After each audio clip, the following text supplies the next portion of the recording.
Foot গধূলি ধাৰাবাহিকখনৰ আজি নিশা আহিবলগীয়া এপিছডৰ প্ৰমো বৰ্তমান মুকলি হৈছে আৰু আজিৰ প্ৰমোত আমি দেখিবলৈ পাইছোঁ ধাৰাবাহিকখন হ'বলৈ গৈ আছে বহুত বেছি ইণ্টাৰেষ্টিং। বলকচোন চাওঁ আজিৰ প্ৰমোত কি দেখিবলৈ পাইছোঁ। আজিৰ প্ৰমৰ প্ৰথম ভাগতে আমি দেখিবলৈ পাইছোঁ পৰিয়ে ফোনত কৈ আছিল সমীৰণ তুমি ডিব্ৰুগড়তে আছা ন? তাৰপিছত আমি প্ৰমোত দেখিবলৈ পাইছোঁ অনুৱে ৰিধিক কৈ আছিল তোমালোকে দেখা নাই যিহেতু বিশ্বাস কৰিবলৈও টান পাবা, কিন্তু মোৰ বিশ্বাস হৈ গৈছে যে ই খুব বেয়া চক্ৰ এটাত ক'ৰবাত ফচিছে।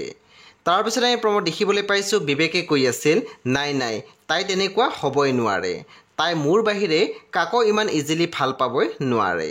প্ৰমৰ একেবাৰে অন্তিম ভাগত আমি দেখিবলৈ পাইছোঁ ৰেণুৱে ৰিধিক কৈ আছিল তাই এইবোৰ কি কৰিব বিচাৰিছে। তেতিয়া আমি দেখিবলৈ পাইছোঁ ৰিধিয়ে মাকক কৈছিল ময়ো তাকে ভাবিছোঁ। বন্ধু বান্ধৱীসকল আজি নিশা 8:30 বজাত ৰং টিভিত আহিবলগীয়া ফুট গধূলি ধাৰাবাহিকখন খুবেই বেছি ইণ্টাৰেষ্টিং হ'বলৈ গৈ আছে। আপোনালোকে চাবলৈ একেবাৰে নাপাহৰিব। পৰৱৰ্তী আপডেটৰ বাবে আপোনালোকে আমাৰ চেনেলটো ছাবস্ক্ৰাইব কৰি কাষত থকা বেল আইকনো টিপি দিবলৈ একেবাৰে নাপাহৰিব।